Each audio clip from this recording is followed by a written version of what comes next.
Cerita dia berlaku di Masjid Shah Alam. Orang Malaysia.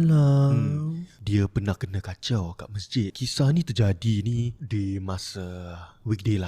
Okay? Dalam pukul 5. So lepas asar, beliau pun nak ambil air wuduk. Sebelum nak ambil wuduk tu, nak lepaskan hajat lah sikit kan. Kadang-kadang kita masuk toilet tu, kita nak check cubicle lah, nak check kalau ada orang ke tak. Okay. Yes. So, Pasal kadang-kadang cubicle tertutup. kalau kita tak tahu, kadang-kadang business kita maybe a bit too loud. Kan, I don't know betul-betul. about you guys, but I always check lah to see macam ada orang ke tak. Kalau aku nak lepaskan hajat, kalau kuat sangat, at least tak malu lah kan. Betul-betul. Yeah, Dan yang macam seram kau nak pergi berak. Kau masuk cubicle, dah ada tai. Itu paling seram lah. Paling menyeram.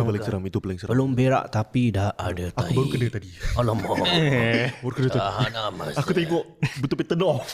Memang turn off. Aku benci orang macam gini. Saya stress sikit.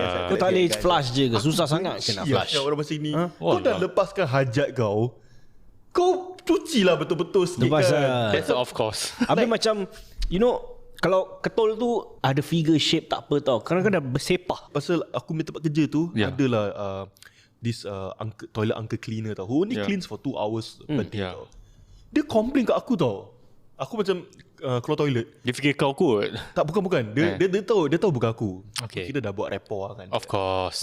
So dia tengok aku, wah tak faham lah sama ni orang.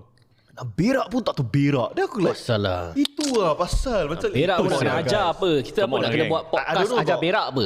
Man. Tapi bila dia kau tengok tai tu semua ada macam tisu-tisu tak? Tak ada. It's Dia just tak sibuk lah. That is a very good observation lah. betul. Tu lagi menyeramkan Kan?